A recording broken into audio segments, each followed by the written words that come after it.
லக்ஷ்மி, இவங்க என்ன பண்றா? வெளியே போ சொல்லு. பிரியா, நான் உன்கிட்ட பேசணும். எனக்கு ஒரு 5 minutes கொடு ப்ளீஸ். நீ என்ன பேசினாலும் என் முடிவுல மாற்றம் இல்லை. நீ வெளியே போ. நான் இப்போ பவிக்கிட்டேருந்து வந்துட்டேன் பிரியா. இன்னைக்கு எனக்கும் அவளுக்கும் சண்டை. ஏய், நீ நினைக்கிற மாதிரி சண்டைலாம் இல்லை. நான் டெய்லி உட்காந்து உன்னோட ஐஜி பார்த்துட்டே இருப்பேன்.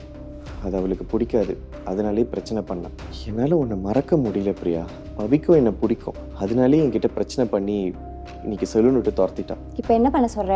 உங்க 2 பேரும் சேர்த்து விட சொல்றியா?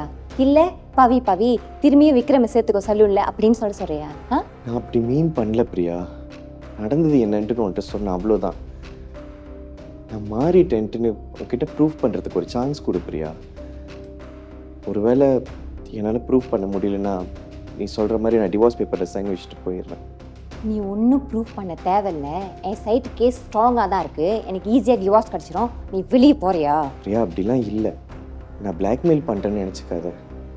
ஆனால் எங்கள் சைட்டில் என் லாயர் வந்துட்டு இந்த கேஸை தள்ளி போகிறதுக்கு நிறைய பிளான் பண்ணிட்டாங்க. ஆக்சுவலி எங்களால் இந்த கேஸை இன்னொரு 2 years வரைக்கும் கூட இழுத்தடிக்க முடியும். நீ நம்பலைன்னா உன் லாயர்கிட்ட கூட கேட்டு பார்த்துக்கோ. பிளாக்மெயில் பண்ணலன்னு சொல்லிட்டு பிளாக்மெயில் பண்ணுற நீ இப்போ என்னத்தான் பண்ண சொல்கிறேன்னே? ஒன்றும் இல்லை பிரியா. உன் செலூனில் எனக்கு 2 வாரம் வேலை கொடு. நீ எனக்கு சேலரிலாம் கூட தர தேவையில்ல. நான் உன் கூட இருக்கணும் பிரியா. நீ என்னை எவ்வளோ வேணாலும் டெஸ்ட் பண்ணிக்கோ. ஒருவேளை இந்த டெஸ்ட்டில் நான் தோத்துட்டேன் அப்படின்னா நீ சொல்கிற மாதிரி நான் டிவோர்ஸ் பேப்பரில் சைன் வச்சுட்டு போயிடுறேன்.